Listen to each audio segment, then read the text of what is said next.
In this video, we're going to have a look at how to add new variables to your database. So first of all, let's have a look at how to add a new variable to an intake page. Let's say I'm working with this client, Amanda Sanchez, and I can see that she is currently employed. What I would like to record below this is how many hours a week she works on average. So to do that, I need to add that field to this legal advocacy intake page. I'm going to go first of all to Database Administration and click on Information Pages. I can't actually add the variable directly to the legal advocacy intake page. First of all, I need to add it to all client data, which is the master page where all your variables live. So let's click on here.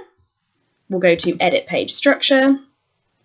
I'm going to try and find the employment field that I was just looking at. Great, here it is. And then I'd like to add this new variable underneath it. So what I'm going to do here is just click and drag new variable to where I would like it to appear on the page. And now I'm going to be asked to select a few things here. So the first item I need to choose is what kind of variable I would like.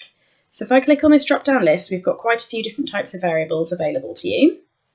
You can select text single line. So this is a short amount of text. You could use this for like an email address or perhaps something that's just a couple of words. If you wanted something that was a bit more detail, you could use a large expanding text box. You can select a number field, which is just like the single line text field. However, you're only able to enter numbers. A currency, a date, a time. You have the option for yes, no, unknown and unanswered, or yes, no, unanswered. A select one, so that will establish a drop-down list where you're able to choose from one of the options, just like this list we're looking at here. Or a select multiple, which will allow you a checkbox, just like the one that we can see behind for profession/employment. You have city, state, country, time spent, so this is a duration. A single database user is anyone who has access to your database and is registered as a database user. Multiple database users is more than one of those people. Single database client, that's quite self-explanatory. A single database program, so that could be any of the list of programs you have available if you have more than one. We have a single phone number input. Some of you may have database partners. So database partners are programs where you can record information about people who aren't clients. So sometimes that could be donors, that might be family members that are linked to the clients in some way. And finally, some of you will have the capability to upload files. So here, what I'd like is a select one. And I'm going to call this hours worked per week. So that's the name of the variable that I'm going to see when I'm looking at this intake form in the database. But there's also another name that exists for this variable, which is its internal ID that you will never see, but it's very useful for us in EmpowerDB support if you can select a name that is kind of self-explanatory for us so that we'll know what this variable refers to.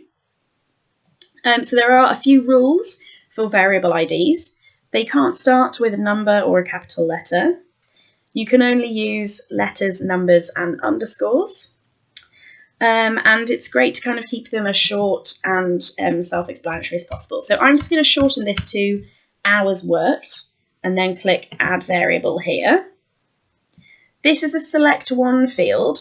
So what I then need to do is click on these three dots to the side of the variable name and edit the variable options. So here are my options.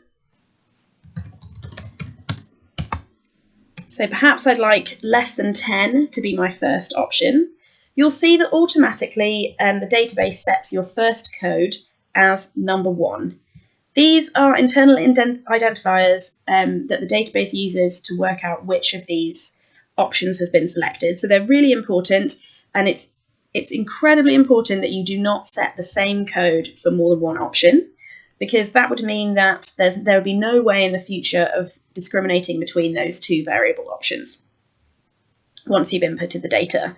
So if you just click Tab here or just select the next box, you can start writing the name of your next option, and what will happen is that the database will just automatically generate the next number in sequence. If you particularly wanted to call this something else, so the code for this could be something else, that's absolutely fine, as long as you're not using the same code more than once.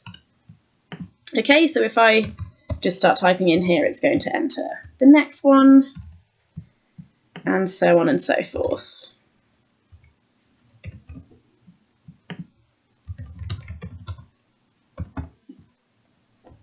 Okay, so here I'm going to click Save Changes, and then I'm going to select Save Changes again at the bottom here. So you can also add section headers here. So let's say I'd like to be able to find the information that relates to employment a bit more easily when I'm looking at this all client data page. I can put a section header in here. If I click the three dots at the side, I can edit the header text, and I can call this, employment information. I can also add a new text separator. So if I'd like to add kind of an instruction or a note to the staff that are completing this,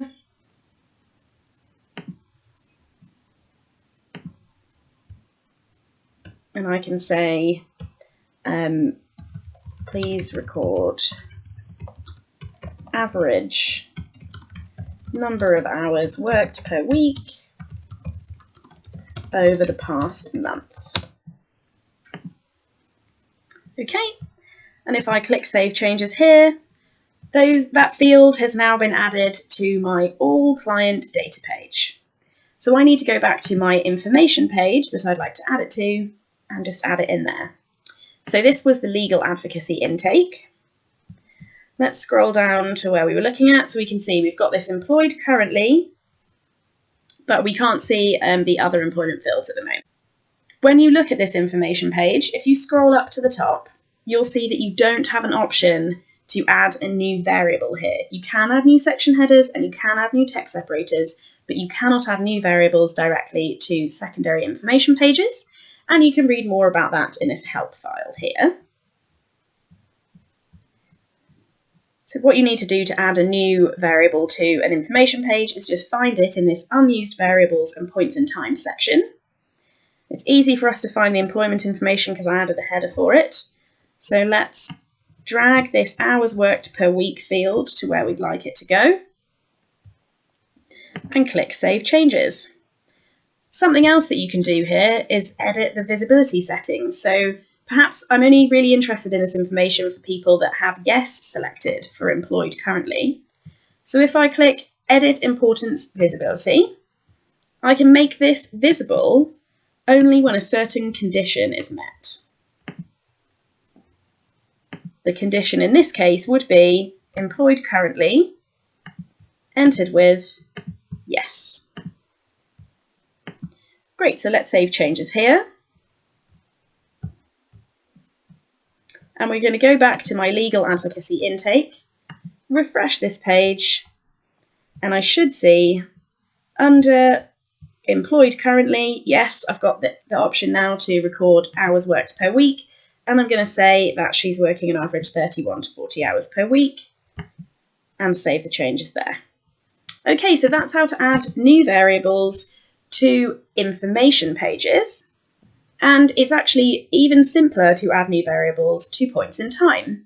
So if I go from database administration, I just need to scroll down and find points in time.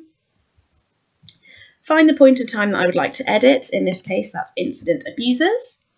Click on Edit Structure, and you'll see that immediately you have the option to add a new variable here. So these do not work in the same way that there's one master page where you have to add all of the fields that exist on any point in time. Each of these is its own form, and you can just add the variables directly. So let's scroll down and see what I'd like to add in here. Okay, I'd like to add in a field to say whether the offender has a criminal history or not. So, that's a text separator.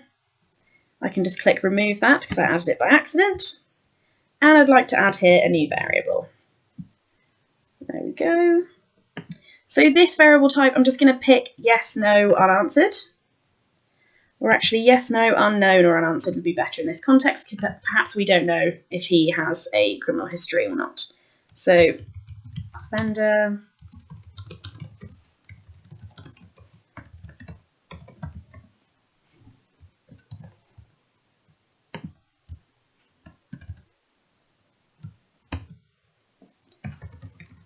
So here I'm just going to try and make sure that my variable ID is clear to whoever's reading it. Select Add Variable, click Save at the bottom here, and that's going to now exist on that point in time.